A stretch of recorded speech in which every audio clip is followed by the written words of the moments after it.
Hello guys, welcome back or welcome to the channel. Hope you're doing really well. My name is Marty and today we are back with, I believe, a fairly huge episode. I could be wrong. Hello guys, just wanted to let you know that at the very end of this episode's reaction, I'm going to say some quick thoughts to camera and then you'll hear my review of the official podcast episode that relates to this episode. Also, as an aside to everything I've said, I've also done a rewatch of the episode myself and I've made a ton of notes.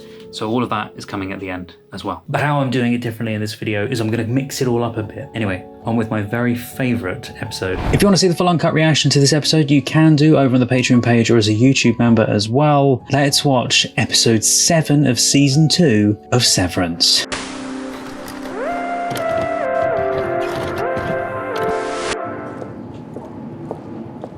Where's this? Who's... Gemma! Oh, are we going back? Is this before the crash? Yeah, because this is the place where they... Yeah, oh my... Wow. We get to see their relationship. What do you got there? Sorry, what do you got there? Themes of religious conversion in Tolstoy's The Death of Ivan Ilyich. Oh my God, spoiler alert. What about you? All quiet on the Western Blunt. Drug use by enlisted soldiers during World War I. No, stop. No, that's what it is. Wait, is this filmed on film, this segment? There's film grain. I'm sorry, who are you? Gemma. This is the first time they met. Mark. Nice to meet you, Mark. They met donating blood. Yeah, look, you can see the film speckles.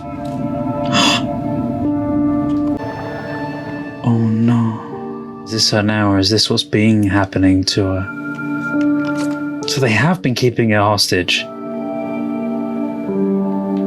Gemma, where did you go? To a memory of their meeting. Oh, it's gorgeous, these scenes. The colour grading.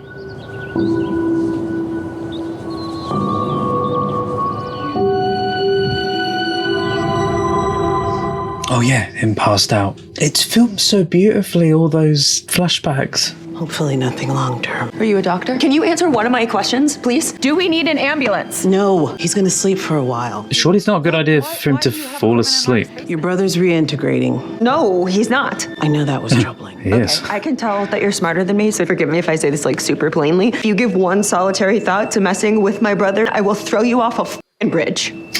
We'll discuss it later. No, it's settled law, lady, okay? Just accept it. Love Devon. It's what he wants. What he wants is to know whether Gemma's alive She or is. not. Please don't mess with me. She is alive. Why were they keeping her there? What was the point? The only way for them to save her or to employ Mark was to kill her on the outside? That's what I said originally. And I love the cinematography and film stock that was used for it. Unless it's digital film grain added over the top. I don't know.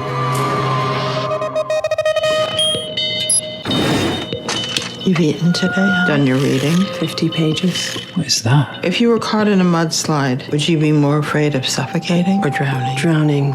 It's like a test to see if she's responding well or not. Like if they're keeping her at bay. A bit like in Blade Runner 2049 with the tests that are done, I think. How many rooms today? 6. How many rooms today, did she say? Is she a maid? Where is this? What the... And why is she dressed like a 1960s model? Wait, Allentown. That was a name from the boxes. Was that another? I think that's another. I really like the design of this. Trainsville. Sienna. Loveland. It's like the hotel rooms or something. Wellington. Oh, I miss you. Uh-huh. Oh, it's too clinical. I've got a weird feeling. The guy that I said about... There she is. Could I please get a break just for a little while? But it's been 6 weeks. His eyes. I was just here. Nobody likes the dentist. I should have been an accountant like my mom wanted. Please, have a seat. Excellent. Let's see how we're doing. Huh? How long was I in there? 2 hours.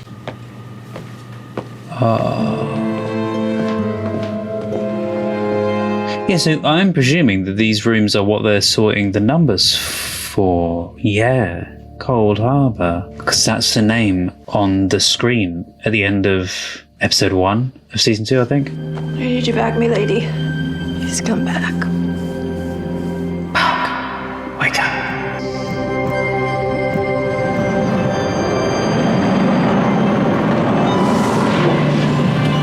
Oh, that's cinematography. Now he's remembering. Oh, bless you. Excuse me. That was fun last night. It was. Sorry, I have a lecture at 3 on. I brought you something. Aww. I want more of this, their relationship. I love it. Oh. What is this? It's an ant farm. A center for ants! Last night you said you liked ants. I said I like plants. Oh no, it was sweet. I hate ants. I love farms. Oh, good. So Wow, that great transition. you're not here. What are you doing? Also, what time period is this? Because I love the fashion. Really? It's on sale. A cop. Who's putting it together, Mr. Handyman? You? I happen to be quite handy. No, you're not. How dare you? Handsy. Because I thought I saw a flashback earlier where she was pregnant, but you know when he was kissing her shoulder and then the hands touched? C'est beaucoup moins dansant. Yeah, that. Mais tout aussi charmant qu'une valse à 3 temps, une valse à 4 ans, une valse à 20 ans. C'est beaucoup plus troublant. C'est beaucoup plus troublant. Oh, this is... Une valse à 100 ans, au four dans Paris que une valse à 1000 The artistic cinematographer in me is screaming right now. I love this. Valse à 1000 temps, offre seul aux amants 300e dans le place. Tu es dans, t'en redonne déjà. Une valse à 3 temps. This does all feel very French, like even the color grading. That's what it is. It's French art films that it reminds me of. That's because you can scale walls like a gecko face. Sounds fun. A few boulders. It was like the death zone of Everest. They all look so well. And bodies. No, I looked, but I do have photo evidence. Oh my God. What's wrong with you? My first couloir in middle school. So What? Sounds painful. outdoorsmanship courses through my veins. How did you get down? I scooted on my ass. Ooh, are there photos of that? No, there's no photo zone. No photo death zone. The two of us, it will be a grand adventure. We spend a lot of time together. She's pregnant. Are you not drinking? What are we gonna do? Why do you think? Why would I do that? Yes. So, Why is it? Okay. so she was pregnant. What happened? Oh, that's so haunting. Oh, and you can see the pain in her eyes. Oh. I take it this is her miscarrying. Yeah. Oh, there's blood. I'm squeamish, by the way, sorry. That's why I'm not disgusted with the show or the fact that she's bleeding. Hey, hon, do you know where I put the keys? Oh, You okay? oh.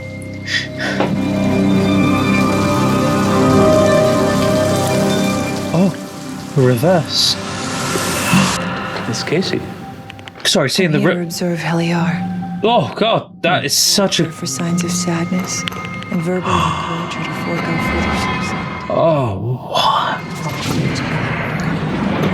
The artistic design in this episode is freaking incredible. Like the wiring of Lumen. What's this?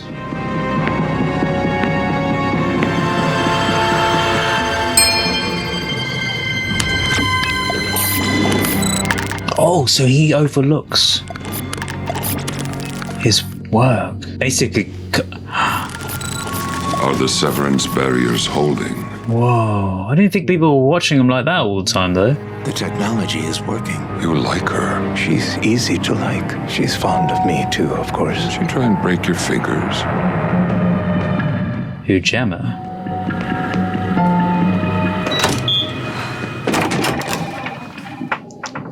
Whoa. I'll be right with you. Thanks. This is my favourite episode by far, by the way. Yeah, so the people, they watch what they're doing on the computers. I don't think people were watching them like that, because I said, didn't I, that there's no security now. So how are they monitoring them? And that would be how. Oh. And all she's thinking is, we haven't got one. A child, that is. It's the next step for a lot of people. I love you. I love you too. I'm sorry.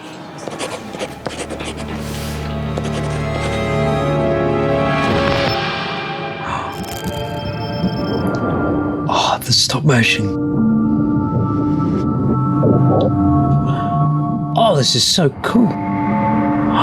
You ready? It's time. Mixing of their home and Third time's a charm. All right, you a thank you note? Hate writing thank you notes. Oh my God, I'm a little nervous. It's the final step. You know, there's a kid just out there just waiting for us. What if it doesn't work? Turn around and bend over.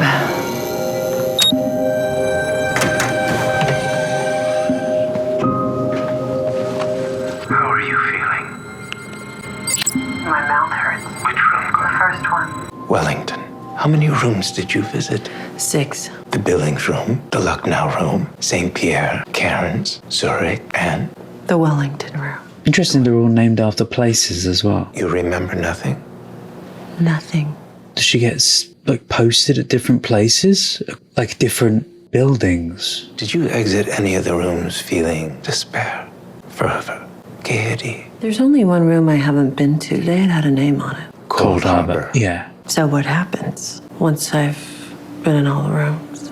You will see the world again, and the world will see you.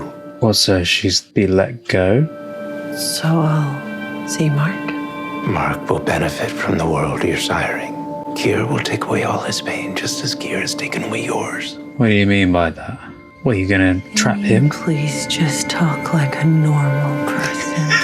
That's what I always say. I was always so wordy. Dream sweet. Creepy. He's always talking like some villain in a film. Oh, the replacement with the fade to that shot being the same shot composition. A similar feeling of being closed in with a small shot. Is he okay? He's stable. It's an isolated event. He's journeying now. When will he wake up? When he's ready to. There's an any cabin. What? It's a cottage where severed people become their any's. A Demona birthing retreat. So maybe if we go to the cabin, we could talk to his any. They're two completely different things. This is how you get Gemma out. This looks like how you kill my brother. You two are definitely related.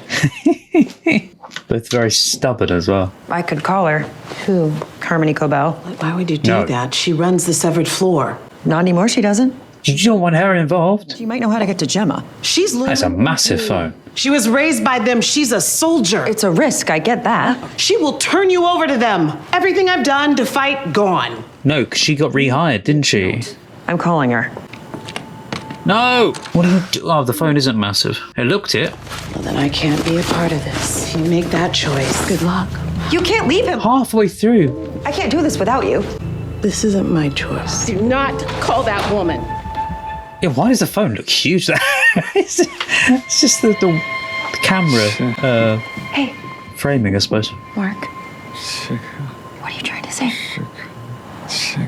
Chikhai Bardo. Looks like two guys fighting. Is that what he was saying? It's the same guy fighting himself, defeating his own psyche. They're the things they were making in the room. Do you remember the thing that Dylan wanted to put in his back pocket? It was one of those.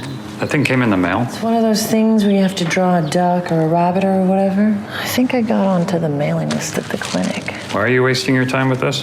Why are you being an asshole? No, it seems weird. I'm enjoying this. Or it was until you ruined it. You might be overreacting a little bit, Gemma. Don't do that. Oh. Do what? Tell me how I'm feeling. I have no idea. Like shit. So let's stop.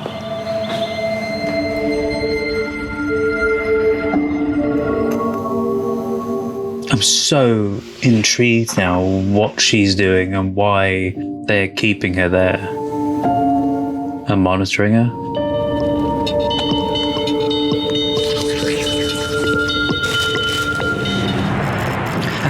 I love that look.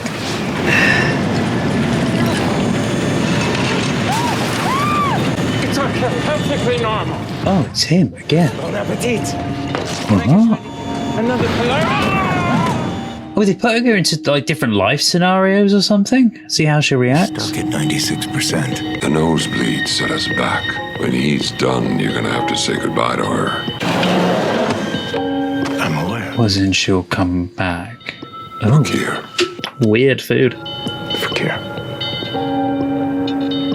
Why are you wearing that stupid sweater? I thought it wasn't too bad.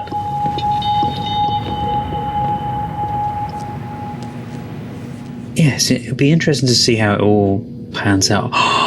Oh, I love that look on her. Mr. Tisdale, I cannot thank you enough for the So? thoughtful Christmas you sent my husband and I. 40s, 50s muse. Look.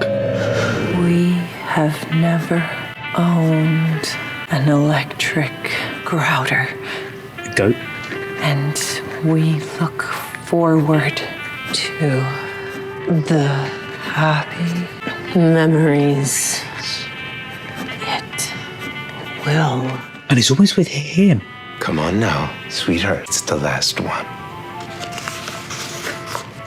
It's not some kind of like weird thing where they're rewriting her by putting her through these things with him. Like grouting. It's actually a decrouter, but close enough. How much longer do I have to do this? You're done. But Christmas has a funny way of coming back around each So it could be the same every year. It's always Christmas. Let's go. Surprised she doesn't take the pen and hide it and then... I love you. Oop. I said, I love you. I love you too.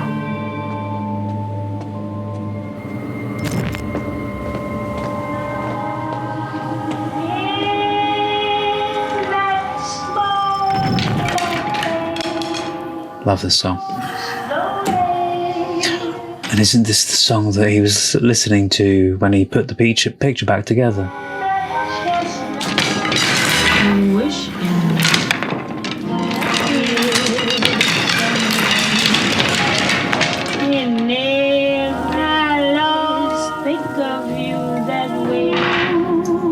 Symbolic, I suppose. Him breaking that apart is like the breakdown of their marriage, or the breakdown of their love, in some ways.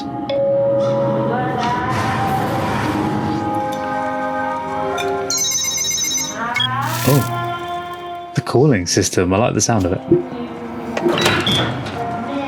Hello, Gemma. Dr. Maurer, How are you feeling? my hand hurts. What room caused your hand to hurt? Allentown. I want to go home. You can't go home, ever. Your husband remarried last year. No, he didn't. And he has a daughter now. Don't lie. I don't believe you. You've been gone a long time, Gemma. He's moved on. Maybe you've moved on too. Trying to worm into her brain. In one of the rooms, what do you think? Do you feel yourself gravitating towards one room or another? Maybe you felt things behind those doors you never felt with Mark. Or maybe I've seen it. Gravitating towards him. The death of Ivan Ilyich. Let me guess. He dies at the end. Yes! Yes, Gemma! I haven't felt this kind of like, go for it, like since the end of season 1. So really quickly, I wondered if you know the whole thing of when someone's captured, then they start falling in love with their captor. I thought it was meant they were doing the whole thing of that. I think.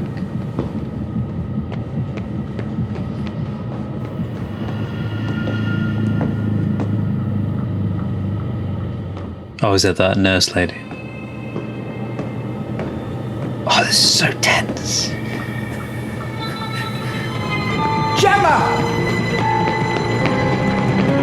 Go, go. Yes, go, go. Yes. Is she gonna know or remember anything? Hey, Sure you don't want to come? charades. That's going to be like 20 minutes of it. Yeah, but, you know... Charades? I could stay. No, you should probably go. I mean, this thing's got to be in tonight anyway, so... Did you get the Denali thing I sent? No, I'll look at it. All right, well, I'll be back at like 10. I love you. I love you. I said. Oh, no, I love you too, hon. I'm sorry. Bye. See ya. Oddly reminded me a little bit of the scene we saw earlier with the I love you thing. Maybe that was the reason why they showed it. Eerie. No. Miss Casey. Mr. Milchick. Die. They let me go. I'm so sorry. What's happening? Nothing. Your Audi came in for a public art exhibition and found herself in the wrong elevator. Oh, that's how you're going to explain it away. Not the fact that she's actually dead on the outside. How long have I been? If you wouldn't mind turning around and heading back in, it would be greatly appreciated. But... On you go. No. She is the Audi. Run away! Where's... Thank you, Miss Casey. I know it's difficult.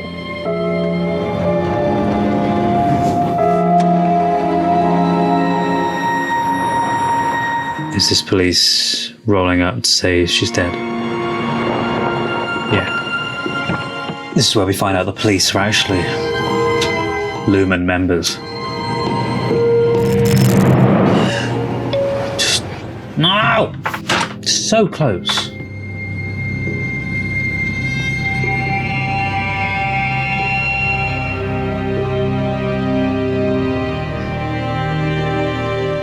She is alive though. Okay. She was so close.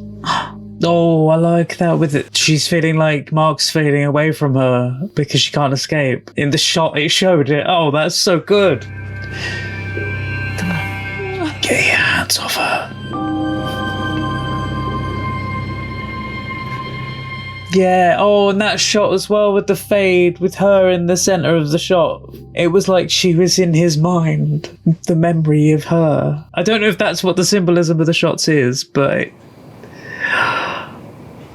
got her probably way off. There's probably no symbolism whatsoever.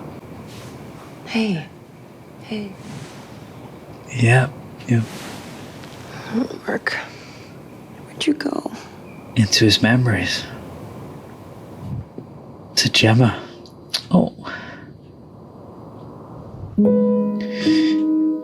Also give me the piano music. Oh, it's so sad. The fact that he lost Gemma again. Like he did and Gemma lost him. Why do I feel so attached to everything on this show? On most things I watch, to be fair. That is such a gorgeous episode. So sad. So many things just hitting you all at once. Like all of the memories of Gemma being in love with Mark, like their relationship, and then all of that just sort of crumbling away. The fact that she can't escape. Perfectly hitting the nail on the head with those shots at the end. The shot with Gemma on one side and Mark on the other, and then Mark fades away, leaving her in tatters. Is like Mark fading from her mind. Like it's her knowing that he's slipping away from her and she can't get back to him. And then the other way round, we also see her walking down the corridor is in the center of the shot when it then fades to the back of his head. You know, like the shot on the opening sequence where he's doing that through the back of his mind. Yeah, and it's also the back of his head. So, like, she's now in the back of his mind, fading away, and then the shot fades away. Oh, I'll probably, again, I'm looking too much into this, I think. For what it says to me, personally, beautifully told. I felt like this episode does a very good job of showing the struggle of us all trying to escape this kind of manufactured life. Do you know what I mean? Like with social media, which is the way things are these days. And I say manufactured life because Lumon manufactures the life that they want you to have led, if that makes sense. Like with Gemma, going into those certain rooms and feeling a certain way. That is what they're after. That is what they want her to do. Like, she has no control over that.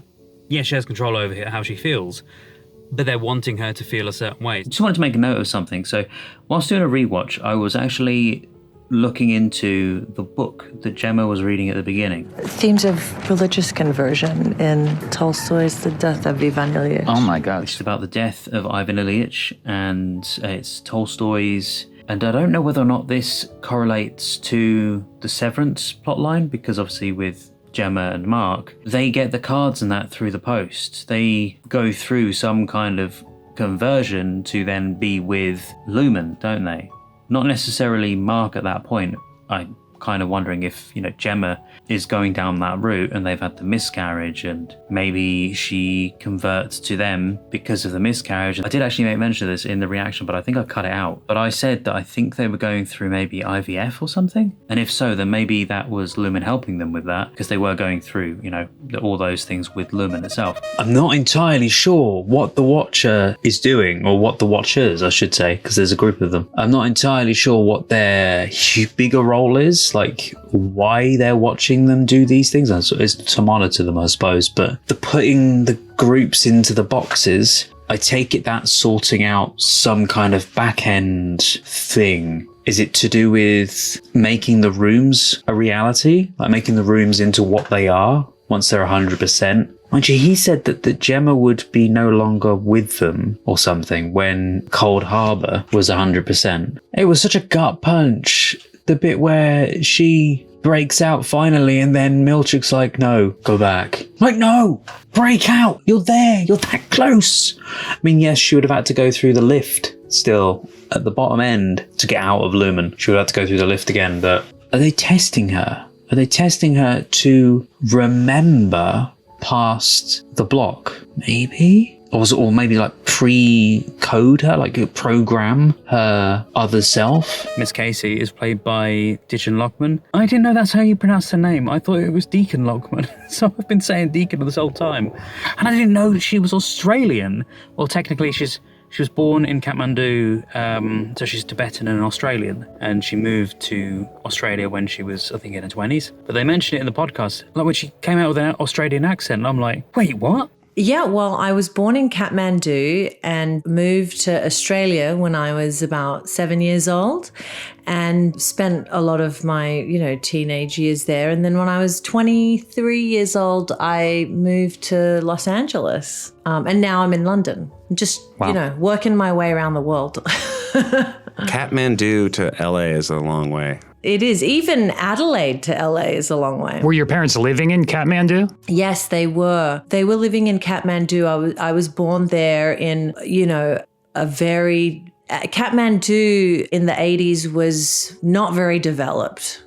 And a lot of people lived like they lived hundreds of years ago. So I've written up a load of notes. This isn't about the podcast episode. This is actually about the episode itself. I've rewatched. But when we're seeing the Chikhai Bardo cards, which are very ominous, by the way, and we obviously see that in a previous episode where Dylan's got the card. If you look at Gemma, but where she's writing something on a piece of paper, and that is it's like a prize piece of paper. You know what, when it says you can win £5,000 or whatever, blah, blah, blah. She's got one of those. And I don't know if that's something to do with Lumon. Maybe that's to do with Chikhai Bardo with the cards and stuff. So I don't know if maybe they've sent it as this cult-like thing that they've, got themselves into. Or maybe they were just trying to entice her in. They are actually at a Lumon clinic. And you can tell that because on the paperwork, it's a little Lumon symbol, the water droplet. And also, Dr. Maurer is there, which I hadn't noticed until the edit. So it feels like all this time they have been preparing her since the moment the miscarriage happened, and they went through this treatment, this clinical treatment of some sort, whether it be IVF or whatever it may be. That was the start of them going down this route of, we're going to take Gemma. And again, this adds another layer to the fact that I do think they caused the death of Gemma. And I've seen so many people saying that they don't think that they did. But whether or not the accident is them or not, they still took Gemma after that point. Presumably she went to the hospital, which potentially, because it's in Kia, it's owned by Lumon. They then took her from there, pronounced her as dead, And that's how they could, continue their work with her, which they had started to do before, from around the same time as the miscarriage.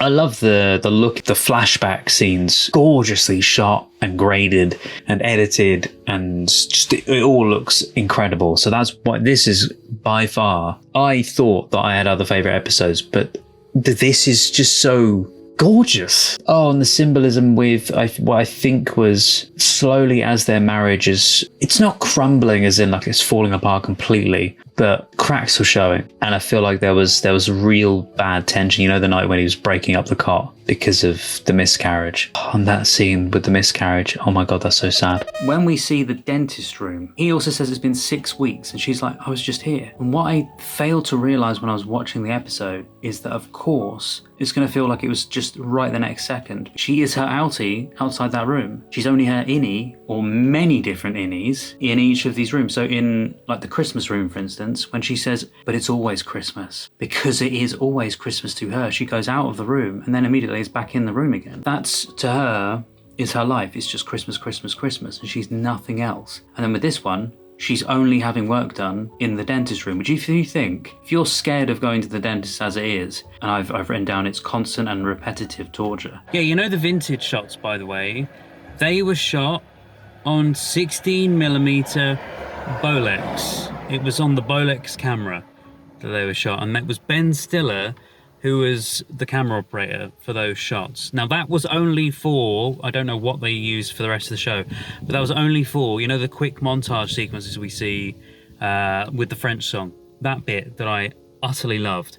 Those shots where it's on the real old film camera, that was Ben Stiller doing those shots.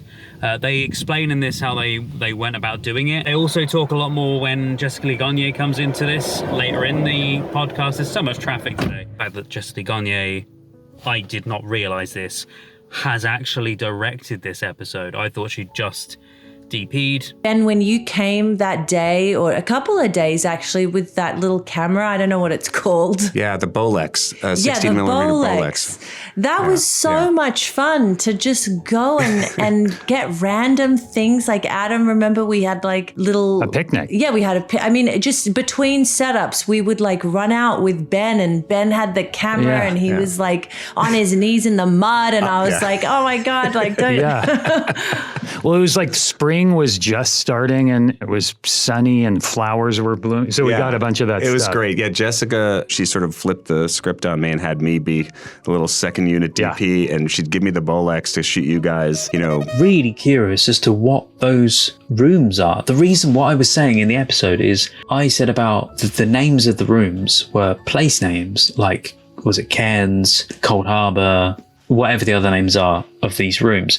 One of them was Loveland. I don't know why they were named after place, but then you had that one on the plane. I was thinking maybe that's teaching her about peril, like near-death experiences. But then why would they be teaching her these things? Why would they even be showing her these things if she can't remember? Is that meant to then test if she can sense fear through the barrier of being severed? The reason I kept saying about maybe the rooms are named that because of place names, the alternate office team came in and they kept saying about their own buildings, which obviously are in different parts of the world. Because of that, I was wondering if maybe these doors led to other Severance buildings, other Lumon buildings across the world, and that they were a bit like, in Doctor Who, the Time Hotel. They were a bit like that, where you would go through a door, thump, you're there at this other building. These people that can sort of help out across the different network. I've noticed that Gemma has been pushing back for some time. It isn't just in this episode she pushes back, because Drummond says to Dr. Mauer, and yes, by the way, that was something I did notice when I was watching it. Dr. Mauer is the guy in the tracksuit next to Drummond. It's obvious when you look at him and notice it's him. I didn't expect it to be the character that we'll then see later. So yeah, on the rewatch I noticed it was him. Anyway, yeah, Drummond says, didn't she try to break your fingers? Which goes to show that she has tried this before, whether to push him away or whether to try and escape. This is the bit that I really wanted to talk about. We see the flashback moment where we see the clinic and Mark and Gemma are at the clinic together. As they're going to sit down, a guy walks around the corner in the corridor, and that's Dr. Mauer. He even looks at Gemma. But that room that they are in right at that second, I think it's very weird, because if you think about it, this is meant to be probably a self-isolated clinic. Like, where is this clinic? Because at the end of that shot, we see the clinic from further away, and that is the layout of the room from what I can tell. And the clinic flashes straight to her room. It's the exact same room set. Is that just a show thing to have it, split to it? If that was in show, does that mean they used the Severance building for the clinic? Do you know what I mean? Like that room, that floor specifically for the clinic? Or was that a clinic elsewhere that they then replicated for her room specifically? Just feels very weird that it was her room. Maybe it's just me looking too much into it. It seemed a very odd move for them to do.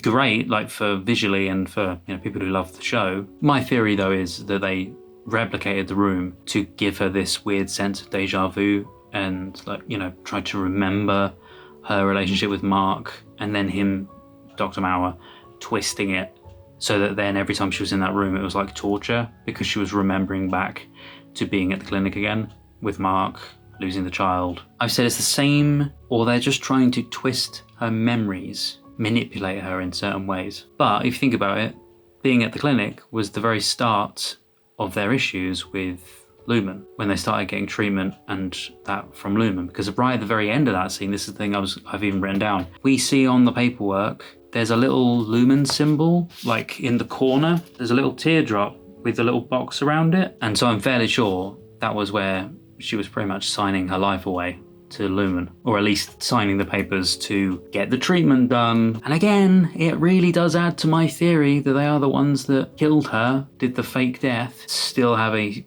sneaky suspicion there's a lot of people in on it. There's a lot of people that work with Lumon, they work in Kier, they work with Lumon, not just the police, the ambulance services, coroners, because you think about the coroners with the body, but also potentially parishioners, people from the parish, the vicar and stuff. Is this just like a religious-like thing in the world? It seems like a religion because they're, worshipping Kier, and that's their type of religion.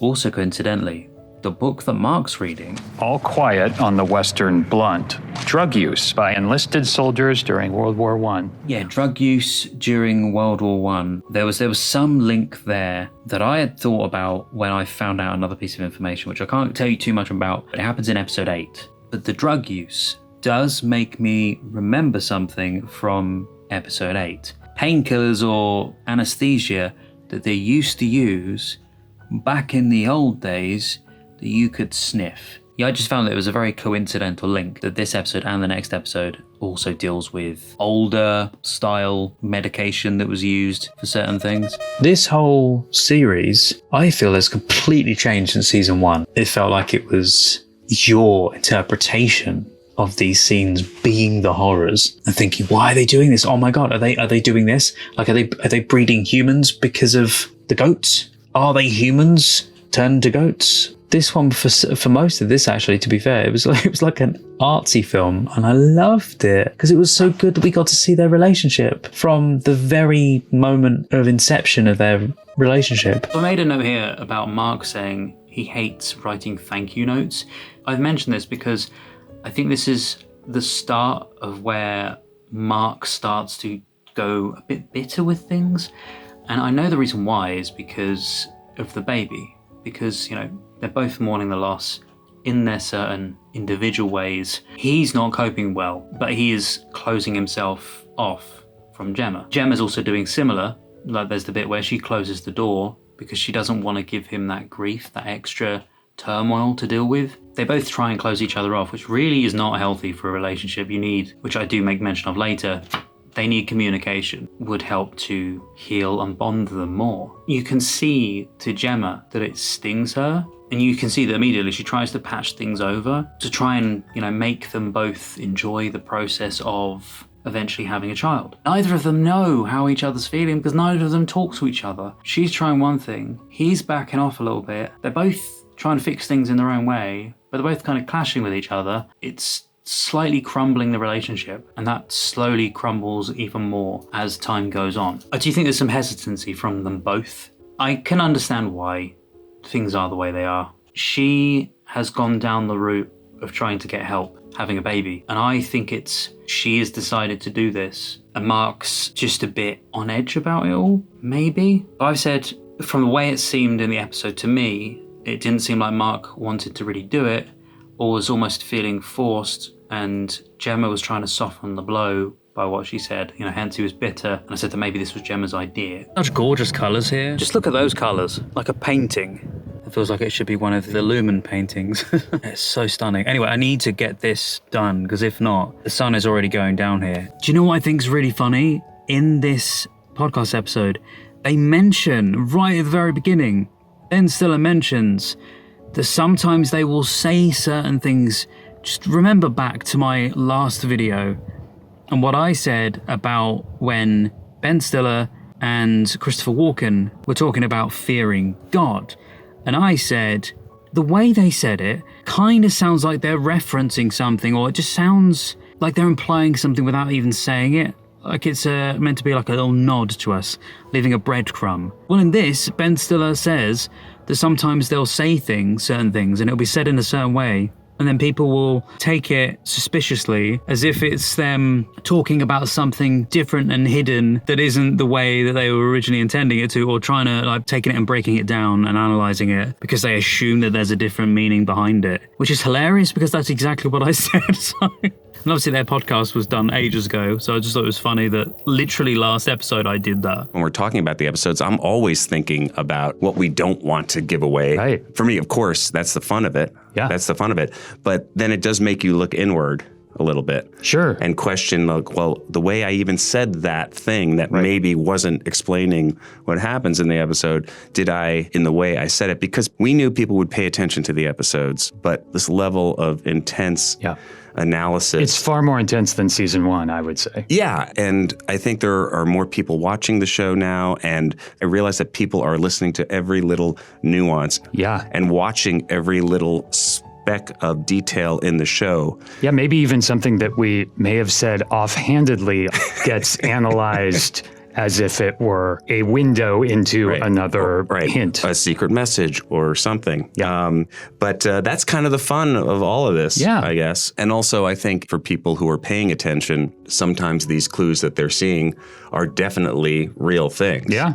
There's a lot of, I think, institutional memory for people on mystery box type shows where they're really concerned about where it's going. Yeah. It actually does seem like there is a lot more to the Tolstoy mentions in the series to do with Gemma and with Mark. So at the very beginning, Tolstoy is mentioned. That's what Gemma is reading when they first meet. When we do see the memories, she mentions, I believe, Haji Murat. Is that how you say the name? That is actually a book by Tolstoy. It was his final novella. And I've seen this mentioned a few places that there is some kind of link between the way Tolstoy has, put themes into his book. And that's also linked with how Gemma and Mark, the themes in their lives have gone. Not just with Lumon, but with, everything, like how they turn out. And apparently there's a quote from the Haji Murat book. Anyway, the quote is about a thistle. It says, "In front of me to the right of the road, I saw some kind of little clump, and drawing nearer, I found it. It was the same kind of thistle as that which I had vainly plucked and thrown away. This Tartar plant had 3 branches. One was broken and stuck out like the stump of a mutilated arm. One of the other 2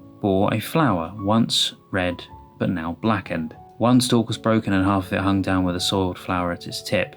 The other, though also soiled with black mud, still stood erect. Evidently a cartwheel had passed over the plant, but it had risen again, and that was why, though erect, it stood twisted to one side, as if a piece of its own body had been torn from it, its bowels drawn out, an arm torn off, one of its eyes plucked out, yet it still stood firm, and did not surrender to man, who had destroyed all of its brothers around it." Anyway, the whole meaning behind the whole thistle thing is it's a symbol of defiance. I know that thistles can thrive in harsh conditions, and usually plants can't survive that. Like, don't thistles survive throughout winter? They're covered in protective spines, but produce beautiful purple flowers. And they can be cut down at the end of the season, and then they return from their deep roots. It does somewhat speak to Gemma being like a thistle, and it is very coincidental that there is a link between two different Tolstoy books. Oh, wait, the thing with the thistles, that goes even further into this. I didn't even realize that was the plant that you see in the kitchen scene. There's like a time lapse of it going from like night to day or day to night or something. It's about persisting when everything around you wants you gone. By the way, Adam's beard wasn't his real beard. It was fake. I thought it was a real beard. It looks so real. And they even say, they mentioned it looks real on camera. And I know, makeup is meant to look real, but it looks like a genuine beard. Your beard was incredible, but yeah, that's Judy. It was painstaking, right, to put that on because beards are really difficult, and Judy Chin is unbelievable, and she was able to create a beard that looks real, highly uncomfortable to have on your face, but looks real. Even like not just on the film, like in person, I actually thought that was your beard. Yeah, Judy is the best. She did such an amazing job. Now I noticed something as well when they were doing the room things. When they went to the Christmas room. We start hearing her voiceover, and it sounds really jovial, and that joy of Christmas. For the thoughtful Christmas gift. We get her walking into the room, and as soon as we then hit the door, the tonal shift just clicks slightly off. Everything she says, even like the sound of the music behind, it doesn't necessarily sound sinister, but it's so off. You can feel that she is just annoyed. She doesn't want to be there. She's had enough. It's almost like the outside bit that we heard, that very preview piece, is just what you would expect things to be like, the happiness of it all. And then as soon as we're in there, that's the reality. We look forward to many happy memories. Was it they say fantasy versus reality? It's almost like that was the fantasy version, that more happier version, what you would expect it to be like, but then this is how it actually is. Oh, and the I love you thing, that is so unbelievably weird. I love you. I said, I love you. I love you too. Utterly obsessed about Gemma. Like he knows he's doing it and it's winding her up a little bit, but he's almost getting a sick pleasure out of it. But he, I think, does love her. That whole thing with I love you then comes back again later, was the parallel of that. But when Gemma says to Mark, I love you, and goes to leave, he doesn't say it. I love you. And then she turns back around and then says, I love you, and he's like, oh, I'm sorry. I said, oh no, I love you too, and I'm sorry. Because he's obviously distracted with work, and he's got a lot going through his mind, and he then realizes, oh wait, she said I love you. Oh, I love you too. But it reminded me of that scene anyway. I'll have to play you this clip, but apparently Ditchin, it's so difficult because I'm so used to calling a Deacon Logman, or Dickon Logman, but I wasn't entirely sure how to pronounce it. Apparently Ditchin, who plays Gemma / Miss Casey, didn't know that she was Gemma until a little while after that. They didn't tell her initially. Did you know right away from the very start that Miss Casey was also Gemma, or did that come later? No, Ben and I got on a Skype call. Ben, do you remember you told me on the Skype call that Gemma was Miss Casey? Yes. Yeah, I had no idea because I hadn't read anything. Yeah, I mean, it was obviously very early on. And I mean, that concept at that time, we knew where it was going, but it was still, a concept. We hadn't written all the scenes. Right. This was like very early on. But watching you read Miss Casey, I was just like, I felt like I can't even, honestly, and this is no insult to the other people who read for that role, but it's hard for me to remember other people who read for the role. Because when I saw what you were doing, it's like, okay, that's the person for this role. And I want to ask you about this episode because when you read it, this is the episode where we learned so much. What was your feeling when you first read it? I was like, wow, this is a lot of pressure. I can't let anybody down. Well, because it's Sure, right. She's I know, that's an honest answer. Yeah, it's daunting. I mean, the whole thing is you. But also the build-up to Gemma, and the audience getting to know her and everyone seeing what, Mark had that he lost. So when I read it, I was like, extremely excited to be involved much more with you guys and to be able to collaborate with you all more. But I was also like, don't mess this up. Well, I was excited because I knew from working with you in season 1, first of all, even like finding the look for Miss Casey, I remember how proactive you were. And we were talking about this with Gwendolyn Christie, how an actor can really just take ownership of a role and come in with ideas. And you came in with so many ideas. I remember you had the Ms. Casey wig. I did, yeah. Well, Ben was like the hair, like he was concerned about my hair's surprise. Obsessed with the hair. About hair. But I totally get it because it's, you know, it's like it's such a specific world, and like it really does matter on a show like this. Like most shows, like it probably doesn't matter that much, but on this show, it is super important. So I bought all these different wigs, and then I was on set for something else, and I borrowed some of their wigs, and I took photos, and I made a whole PDF just so like Ben could be like, is it brown hair? Is it red hair? Is it black hair? Is it like, what is it? And then you responded to the... it was so great. You responded to that one. No, she came in and she put the wig on and like modeled the wig and said, what do you think of this? And like, it was like, oh man, this person is just so into it. And yeah, Mark takes out his frustration and anger of losing the baby, I think, on the cot. Hence why he's tearing it apart. And we, at the same time, though, we also then see Gemma feeling quite isolated because she's left by herself in a very dark room. That speaks to how disconnected, disjointed this relationship has got, where they can't talk, there's no communication. It's just stripping them both of the love that they once had of each other.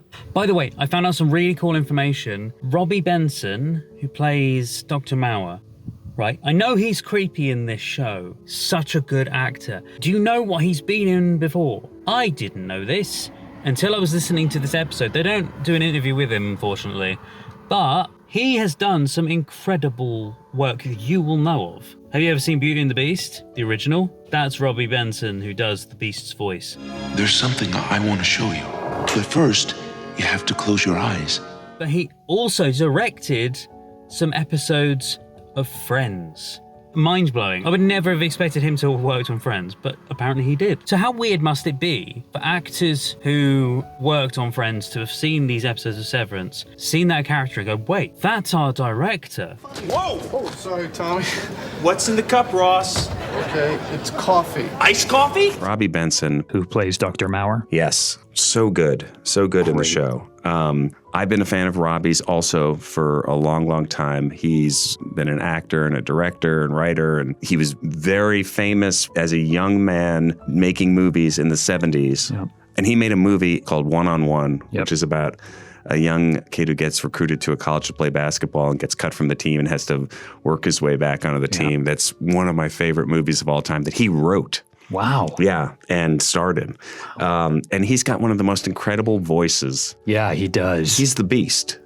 He's the Beast, that's right. Yes, he's the voice of the Beast in Beauty and the Beast. He's a great director. Directed many episodes of Friends. Yes, yeah. And then on top of that, just really the sweetest person I've ever worked with. Really nice guy. And it's been a long process making this show, the second season. And the first thing we shot with Robbie was in episode 5, and then episode 7. And it was just over the course of a long time between those two episodes. It was like months and months, and the strike happened. So he was always connected and always there and always engaged. And I love his interrogation scene with Gemma. Yeah. Where he's asking her what she remembers and what she doesn't remember. Yeah. His voice is both so soothing and also so scary. Yeah. At the same time. I love seeing his attachment to Gemma grow over these scenes and shift depending on which version of her he's getting.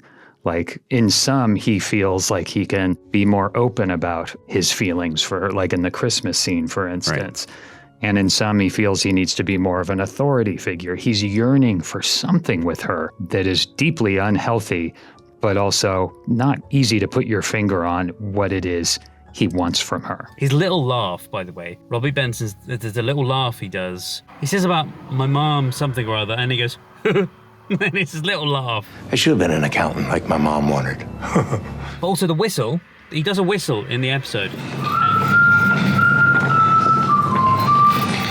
And he also does, I believe, the same whistle when we first see him. Is it episode 5? And the tune that he's whistling is The Wreck of the Edmund Fitzgerald by Gordon Lightfoot. I had not heard it, but here is a clip of what he is whistling.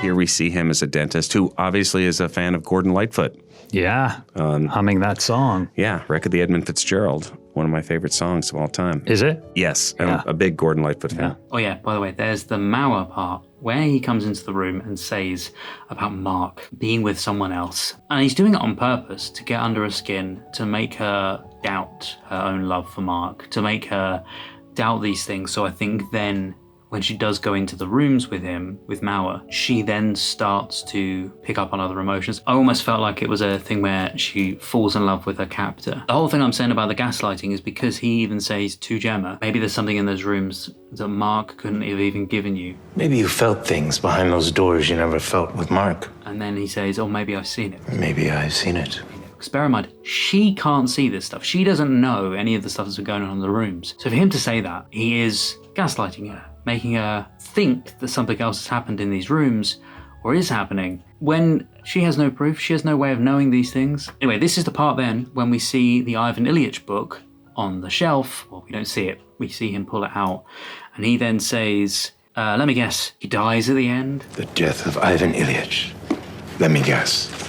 He dies at the end. Well, bear in mind, that's the book that she had when she met Mark. And when he says, let me guess, he dies at the end, this is what I put to it. I know he's just saying something about the title, but I thought with the parallels that I drew from the story of Ivan Ilyich with Gemma, even with Mark as well, but mainly Gemma, this feels like Gemma is defying her fate of what could have been happening, so technically deciding her own fate, but defying what could have been her fate. This is to me anyway, maybe this isn't how it actually was. She wants to fight back. That's almost another thing of never judge a book by its cover. In some ways, it's almost like she's trying to, I know they're trying to break her down. Well, by the way, they also said about the severance barrier is holding. Is that going to come back at some point in season 3? It felt like an odd thing to say. I can see why they're saying it. We see that he says the severance barrier is holding. Yeah, that's super interesting. Yeah, and we see the names of these rooms, like Allentown, Cairns, Drainsville. And these are names we've been seeing over the course of the last season and a half. Yeah. Pop up on the computers. Yeah, on the Rolodex for the file names, which, I don't know. I wonder if anybody watching the show noticed that. Gemma goes down in the lift. You know when she sees Milchick, and then she goes back to the lift.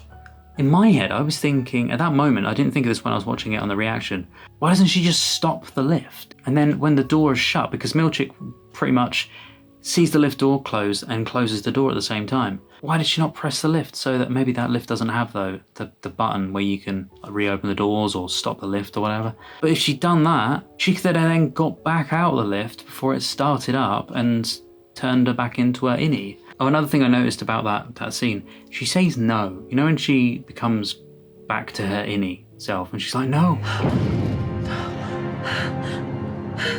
How do you know that that's that lift specifically? Because surely she knows that you would have to go in another lift to get back out.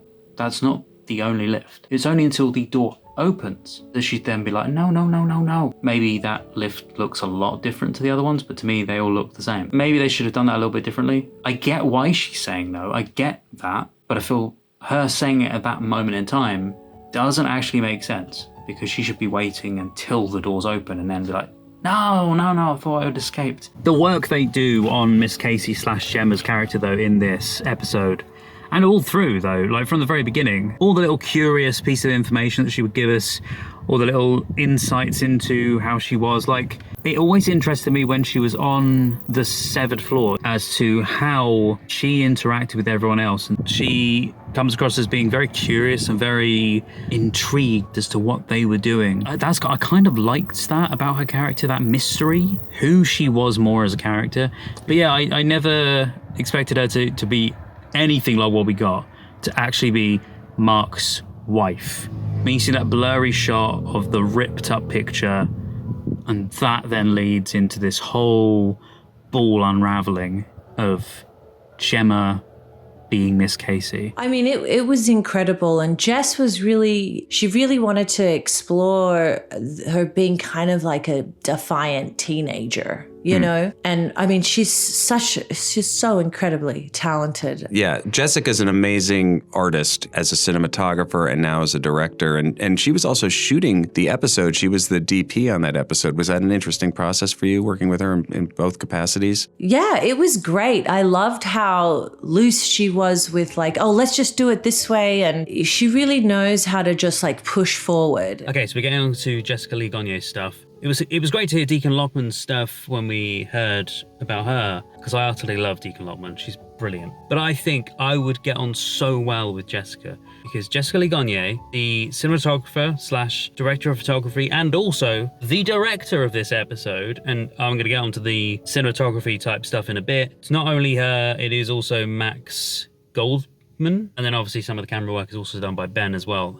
But all of this is spoken about here. Jessica's history with film goes back years, and it's not working in the film industry necessarily. When she was growing up with her dad owned a video store. So she was, around films, shows on a daily basis. When he was refilling their stock in places, she would go with him to do that. And you're growing up in Montreal and watching movies. You worked at your dad's video store. I'm wondering what you watched growing up, that inspired you.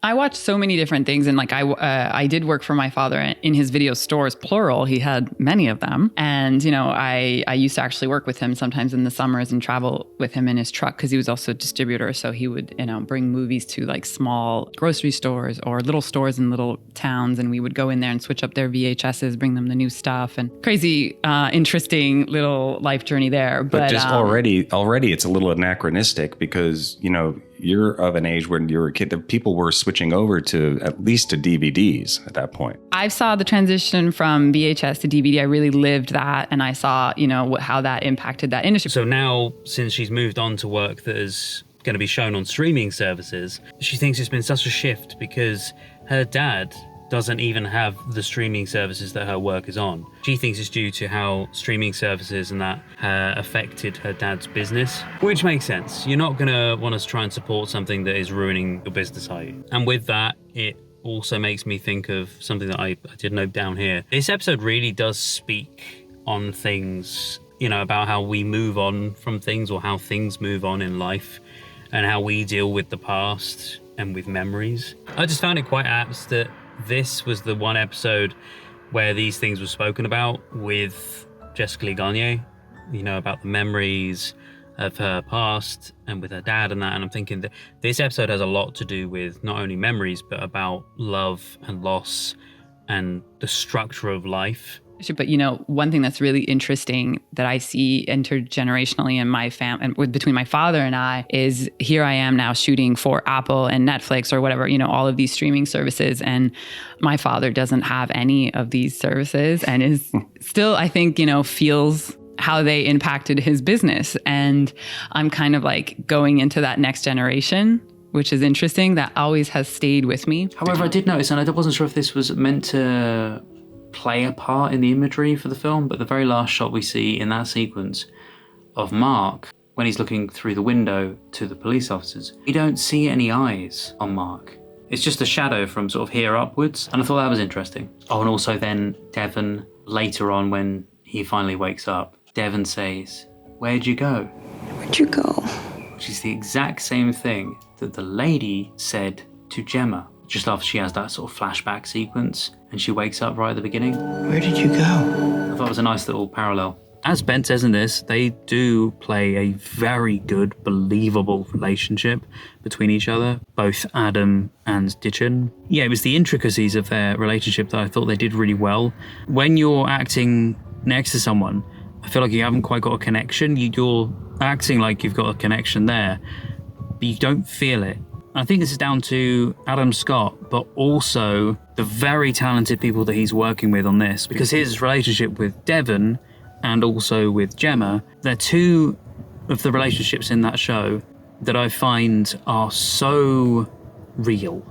And I've said that, Devon's relationship with Mark has felt so real since day one, since we first saw them. And I said they felt like real brother and sister. Gemma really does feel like a partner to Mark. And I know you could just say that with anybody, with any actor who's acting something. But I really do feel like they work well together. I thought you guys did a really good job of creating a very real relationship.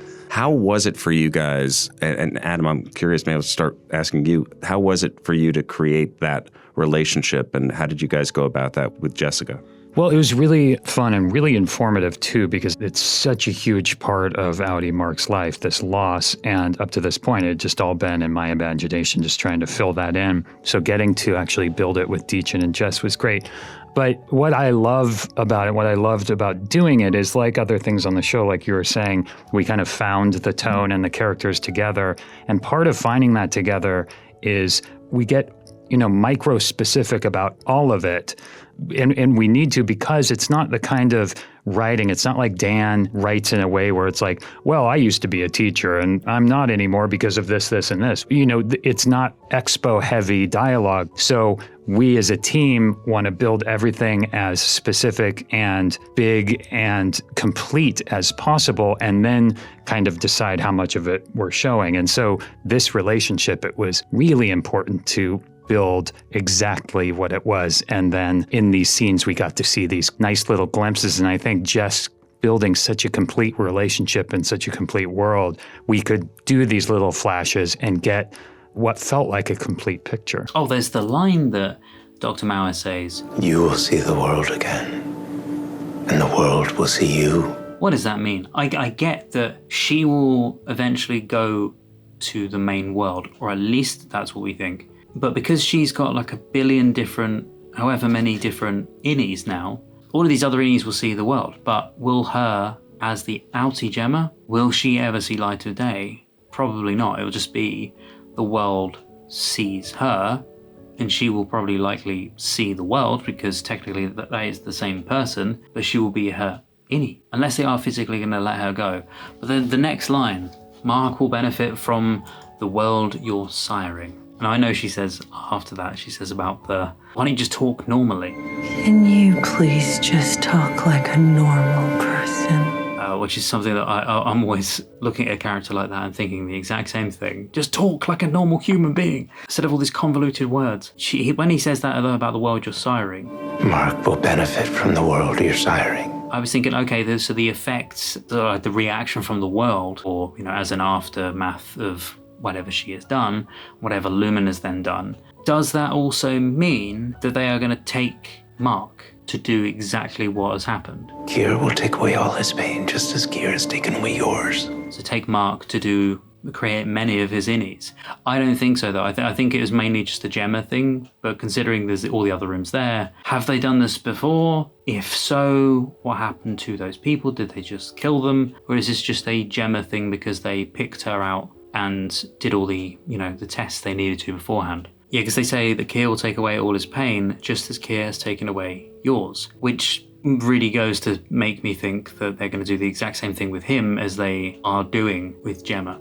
I've said it's either they're going to keep Mark's innie like Gemma is, or they're going to try and manufacture a better life for people, and that he'll live in this manufactured world. Something that really surprised me, right? It took 5 days, right? Only 5 days to film certain scenes in this episode alone. Only 5 days. To me, I thought this would have taken months of filming. But that was to do all of the relationship scenes, the good times and the miscarriage and all of those. It just doesn't feel like it was only 5 days. You, Deechin, had to go through so much in terms of the miscarriage and incredibly emotional, sensitive stuff. And then also showing, the great times in the marriage. And it was all shot within, 5 days. How do you prepare as an actor to do that? Because you did a great job with it. Oh, gosh. To me, it wasn't so difficult as much as it was exhilarating and fun. I mentioned about the shot where she closes the door. Well, in the reaction itself, I said that they have the exact same composition. And it was only until I was rewatching it that I noticed that I think they do that because she is feeling the exact same way. So she's sitting in the office, Dr. Mara has just walked out of the room. And so at that moment, she is likely feeling, going through turmoil, going through this loss and this disparity, and then it fades to the shot of her in the room, and then she goes to close the door, and with the exact, composition, as I said. And I think that's saying the same thing. Utterly adore and admire her work. Hearing her talk about her life, I feel like this is what we needed a lot more of, because we've heard from a fair amount of the actors, but I really enjoy hearing from the crew side. I loved it when we heard from Jeff Richman, who's the editor of Severance, or at least the editor for the majority of Severance. The work that Jessica did on this, so she not only directed this, but she also DP'd her own work. She did the cinematography. She did the innie stuff for both directing and DP work. But the film portion of it, she directed, and then that was DP'd by Max Goldman. And I believe the only stuff that Ben Stiller did, because Ben Stiller was a camera operator for some of it, he did the old Bolex footage that we see. You've been the cinematographer on Severance from the beginning and have shot the majority of the episodes. And I also want to talk a little bit about, how you approached the episode as a director, a first-time director. You also acted as your own cinematographer. And how did that go for you? Because I felt, from my perspective, watching you do your thing, it sort of was sort of seamless in that it was just sort of an extension of you sort of being able to express what you want to express. So I DP'd the innie part of the episode. Yeah, you brought in Max Goldman for the film portion of the Gemma and Mark story. Yeah, I think I have to just go back to the decision of shooting my own episode.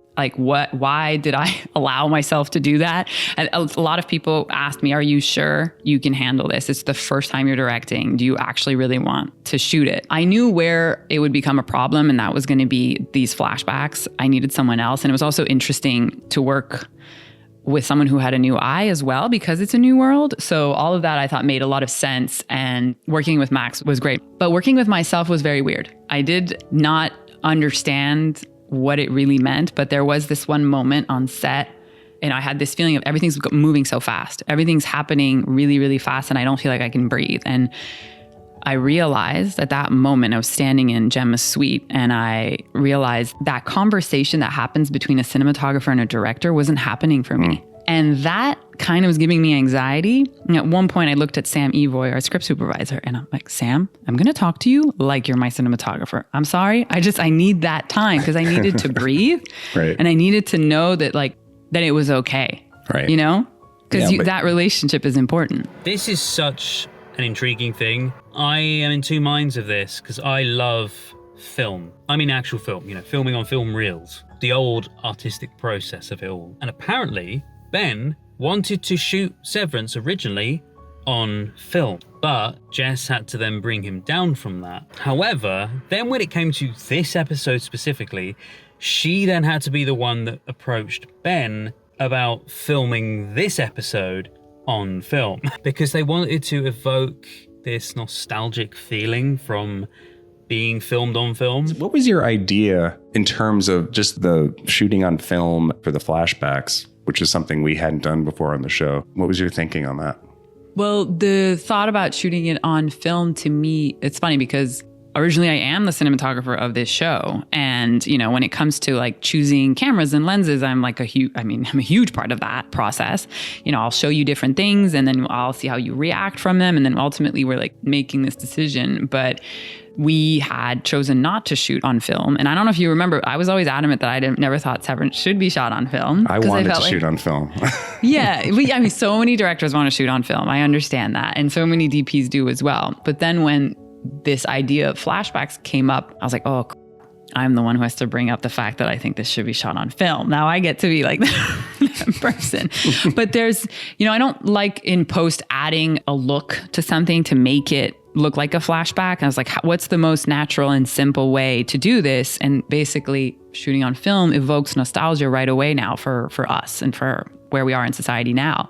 So I was like, well, this is the simple answer. Let's try and do this. And then we ended up doing it. It's the thing I think a lot of people don't think about with this show, with loss in general, how Mark's been feeling with stuff. A part of going through loss, I've dealt with losses in my life, very big losses in my life with, family members and that. You don't necessarily go through things immediately. You can do, depending on the type of loss you got, depending on the type of grief you go through, the sort of person you are, some people tend to not necessarily bottle it up, but they'll hide it away. There are other people that do immediately show it. There are people that shut down completely. They're not getting on with their life. And it's like, well, no, they have lost someone. They are going through the huge stages of grief. So you need to kind of give them time to get through that. Part of that is the remembrance process, because the remembrance process, for me at least, you remember that person for the way they were and the way they are in little things that you do, from the memories that you share with people, the stories that you have with people about those specific people, whether that person knew that person that you've lost, whether they just know them through the stories that you're sharing with them. But it's the moments, the memories, those fun stories that you would share about them. That's what keeps them alive, at least to you. They still live on in memories. And so even memories you most vividly can think of, those are some of the best ones, because you think about those and that can make your day. Then let's say you're having it's an anniversary of a death or something, and it's a really difficult time. You don't think about the loss and the sadness necessarily. Yes, you do initially. But once you start thinking of the good times, that's what you think of, is the good times. And I think that would help cheer people up. But I think not a lot of people go through that grieving process or that remembering process or remembrance process enough. At least that's what I call it. I don't know whether or not that, is a term or not, but to me it is the remembrance process of, taking your memories of the loved ones and sharing it around. By the way, you know what? So I don't know if you were understanding why I did that. There's a little ant joke that I did in this when you see the ant farm, and I play the bit from Zoolander where they talk about ants. And the reason I play that is, you've probably guessed, the director of Severance is Ben Stiller. The person who's saying that line is Ben Stiller. So I just thought it was very funny. And apparently, because I just assumed they just got an ant farm, right? I didn't know it actually contained actual ants when they were filming. There were actual ants in there. I presumed it was empty. But no, there were ants in there.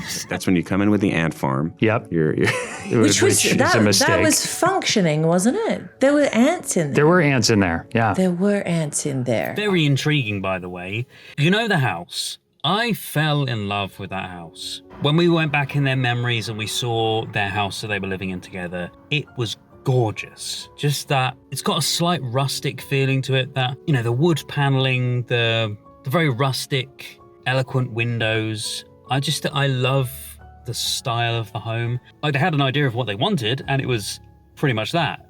I mean, Jessica goes to say it in this. Someone had actually come over to her house and they said, you do realize that's your place, right? We're going to be filming at. Because pretty much exactly what she had described was her house. Apparently this person had come over to her house at some point before that, and so they knew what her house looked like and was like, yeah, that's your house. We're filming at yours. So yeah, the house that we see, that is Mark and Gemma's, is actually Jessica Gagnier's house that she was renting during the time being in, I think it's Nyack, New York. I mean, I kind of expected them to rent it out, a location, but not for it to actually physically be one of their houses. Which must have been amazing for her, because then any off time that she had, probably why she got so many great shots, because any off time that she had, she would have been able to block out filming. She would have been able to, realize what kind of shots she wanted in the house. The house was the house that Jessica was renting in Nyack, New York, while she was making Severance, that Jeremy Hindle, our production designer, and you decided, what about your house to shoot Mark and Gemma's? Doing what people say you never, any filmmaker will say, no one will ever get to shoot in my house. You don't let anyone touch your house. Of course, because it's people carrying equipment and sitting down and crews, everybody tries their best, but you don't want to do that. But this house was made for it. And but do you know about how it happened originally? Like, I was describing what I thought this place, I thought it was an apartment at first. I was like, I think they should live in an apartment with moldings, and there's libraries, and that's an old place, and it has the time is on the walls, and I'm talking about this space. And Jeremy had been to the house I was living in, which is an amazing, beautiful home. I was renting it, and he was like, you realize, Jessica, we're going to be shooting this in your house.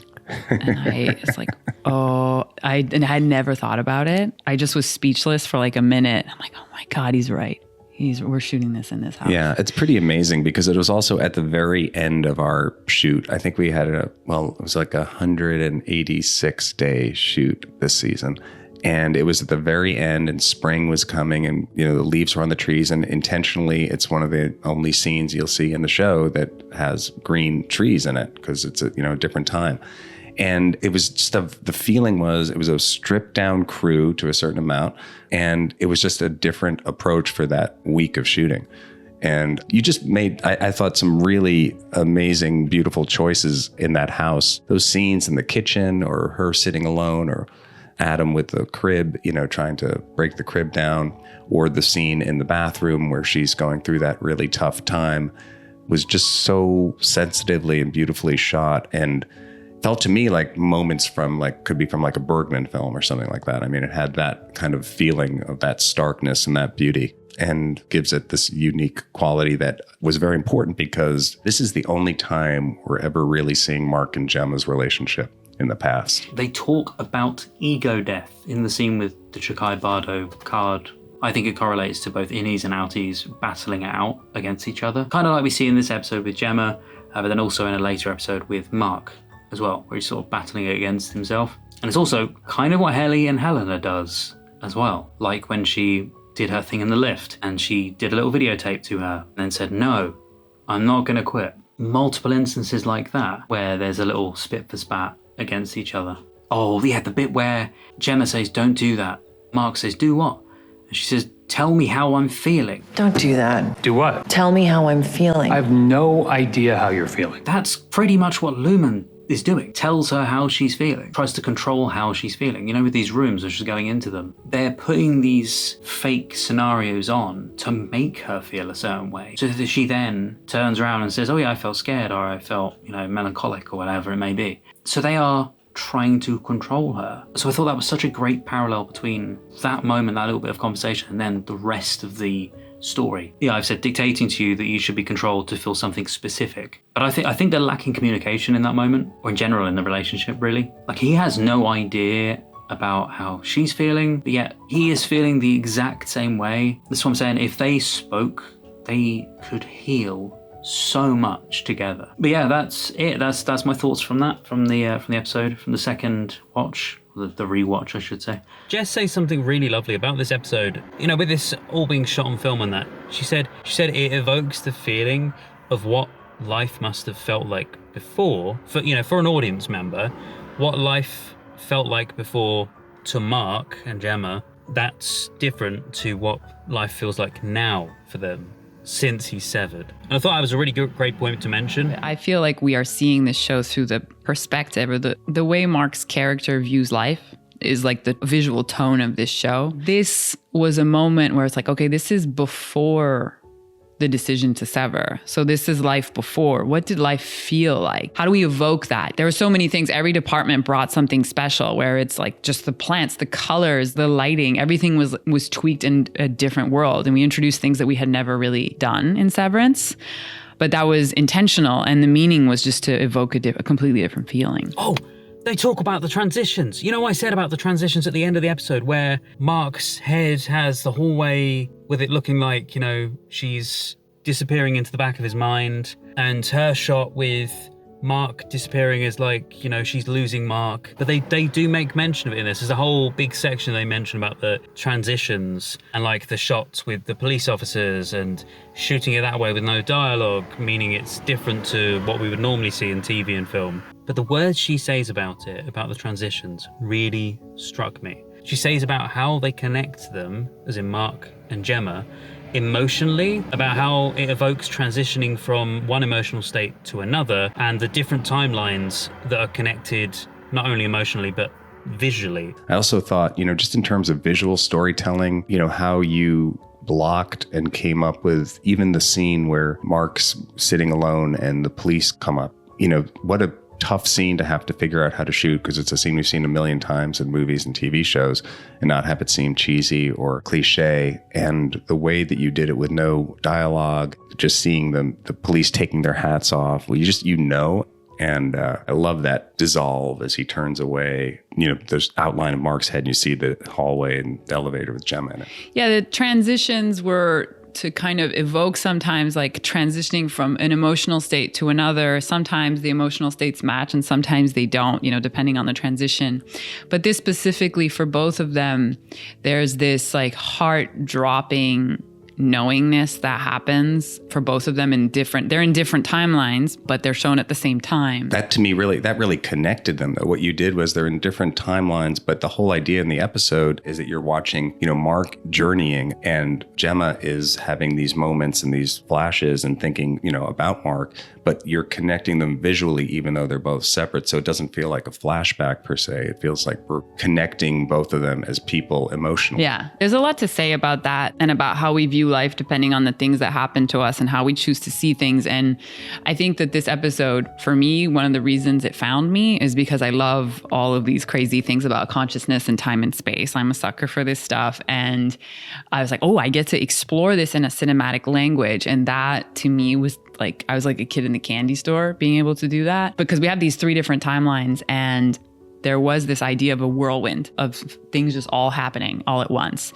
And I don't actually believe in the concept of time. Yeah, I use it as a word in the English language, but to me, it's not really, it's relevant in my personal experience and your personal experience, but you can see above it. And this episode, it showcases that everything is happening kind of all at once. So we are constantly affected by everything. So at the very beginning of me talking about Jessica, I said I feel like me and her would get on very well with each other, like a house on fire. We would just having a coffee with her would be very insightful. She says some themes that she loves to explore in her own work, but she feels like she has been able to in this, is the themes of consciousness, time, and space. I'm exactly the same. I've worked with friends before and we've done, script writing things together.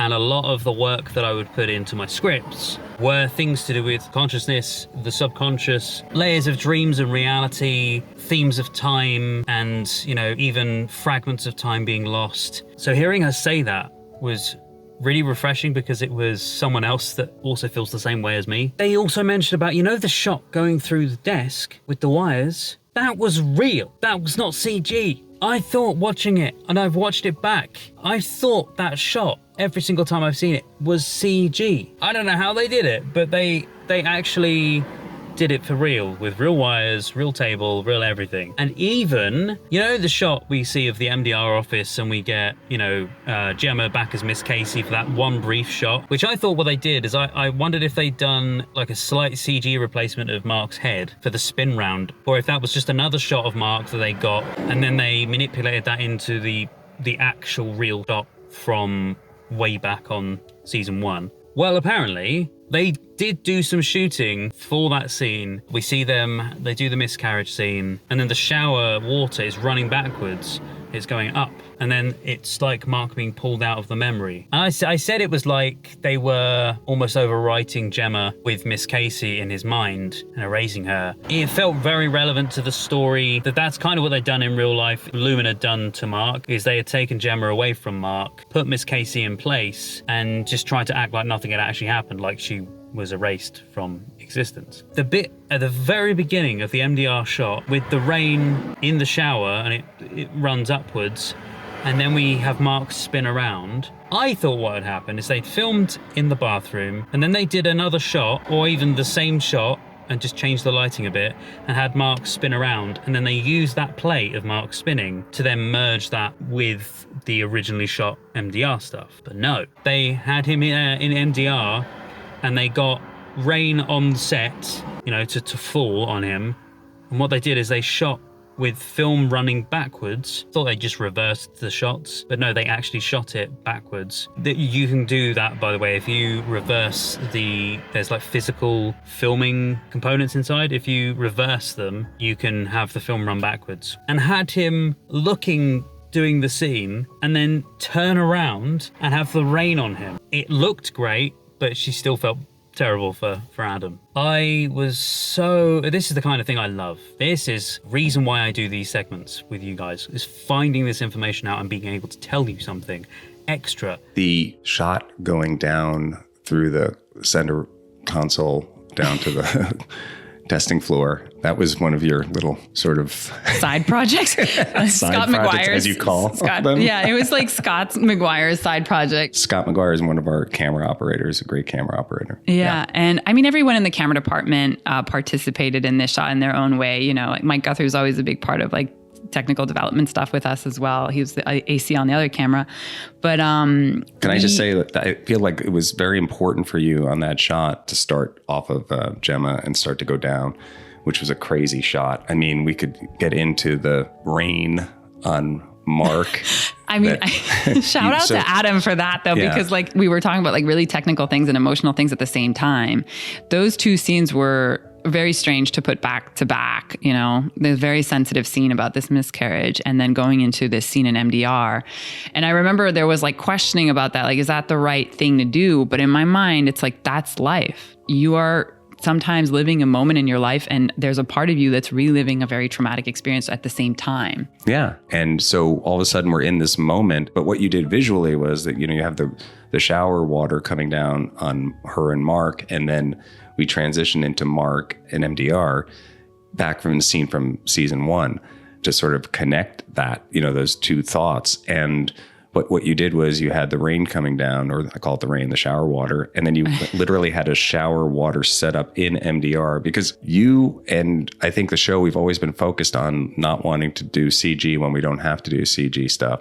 And you wanted to do the shot going down the center console for real. So that's a real shot. That's not like a CG, you know, wires and vortex, which was really crazy. But you had the film running backwards on Adam. So when you get into MDR, the rain is going up and he's getting dry, which is just like, and it's insane.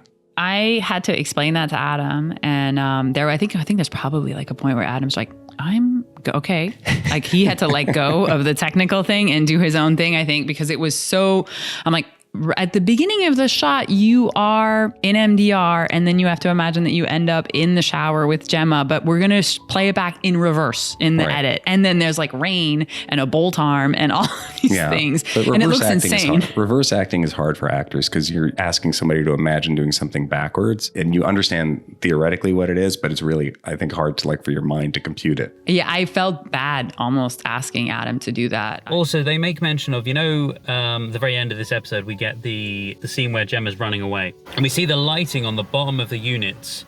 It's just bottom lit. They said they did that because then that way it was more mysterious, because it was just the feet in shot and you didn't really know who the people were that were running, which makes sense. And that was Jess's choice to have that, keep things mysterious. But then there was also the set design being triangle and diagonal sets, which was intriguing when I saw it, because I thought it was just a difference to having, you know, straight, square corridors. To have this off design of it being diagonal and different. Well, a nice little side note of the triangle aspects of the set, she said also worked well because of Mark, Helly, and Gemma being in this sort of triangle together. This triangle of love. Okay, I want to talk about the testing floor, because the testing floor was a new environment, and we knew that this was a big thing because we were going to finally go off of the severed floor. Yeah. What was important to you about it for the episode? So we were questioning a lot at the beginning. Should we do something very new, something very different, or should it still be in the aesthetic of Lumen? And we were going down the route of keeping it in the Lumen aesthetic.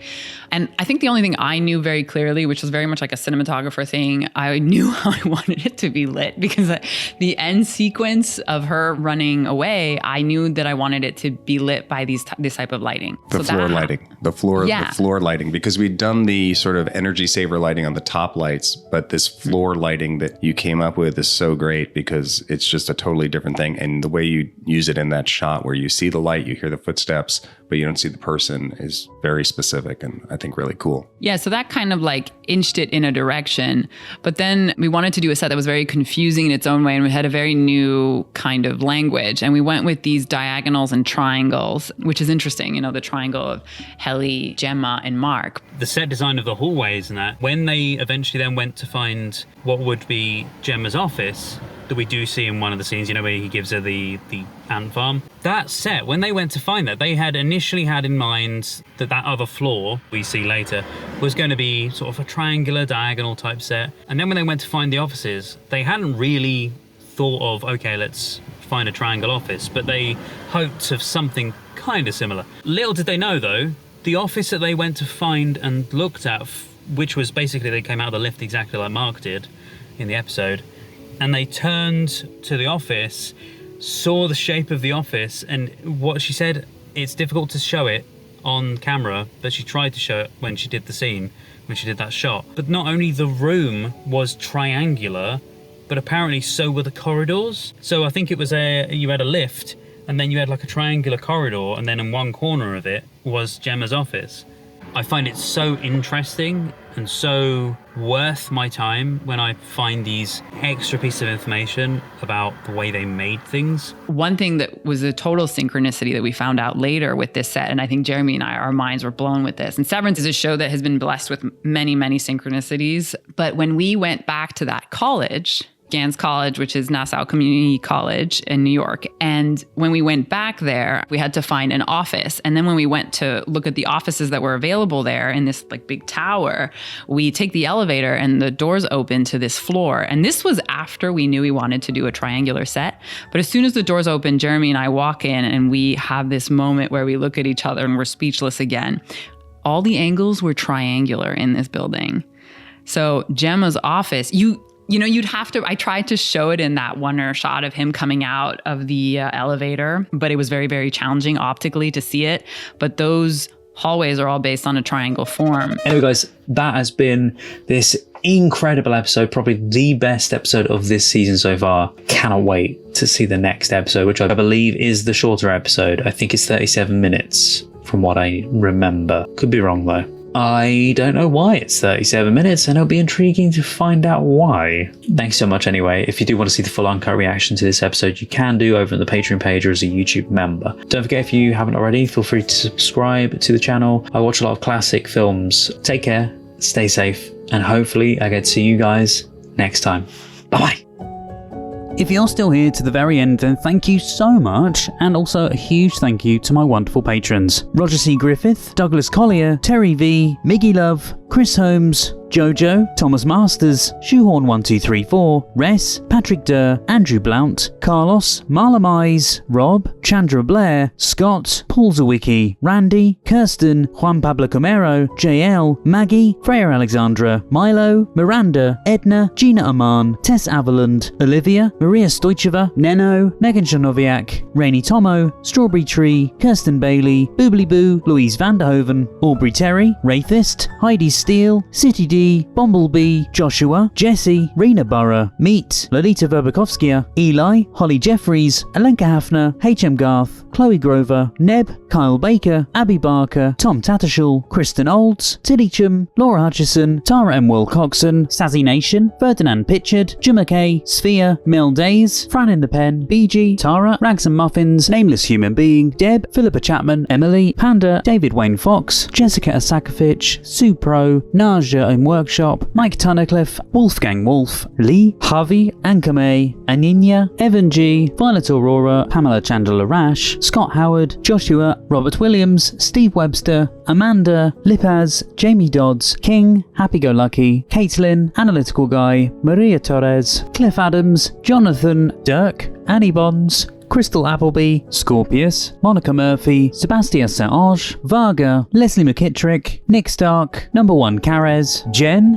Biff McKeldin, Birgit, Stephanie Collins, Emily, Ken Duncan, Max, Helena Klitsch, Amy Quattlebaum, Ry Levi, Wayne DeFries, JJ, Mikhail Augustine Reed, Malcolm Hope, Lee Hallam, Bill Waite, Charlie Elkin, Mika Least, Jeffrey Welton, Aleidoscope, George, Ingrid, Stephanie Sexton, Jude, Bera, Robinio GD, Catherine Ellis, Vincent Pare, Sammy Fan, Eric Jansen, David K, Stephen, Edcat, MB8, Border Collie Lover 223, Caitlin, Juiced, The Gallifreyan Rebel, James, Johnny115, Tim, Paul Hess, Frank Tex, Marie Clark, Robin, Matt Quinn, Offer Rock, Bruce Heckerman, Joe, Victoria Helm, James Melton, Beatrice Soiler, Siegfried, Clara Groloui, Lana Gorgeous, David Stafford, Rebecca K. McDowell, Ashley Stanley, Sophia, Fabian, Paul Byrne, Bear, Nadia, Chris Thompson, Erin Milieu, Kate Wheeler, Janet Rose Ashley, Alex, Tyler, Just a Little Tired, Shud Bruxelles, David Holton, Lisa Lovett, Liviu Oana, Francesca Carey, Ket Rana, Clara Collins, Christina, Baileys from Shoe, Breno, Kay, Caesar Abella, and Particle. If you'd like to see more videos, there's some more on the screen right now. Thank you so much for watching, guys, and see you next time.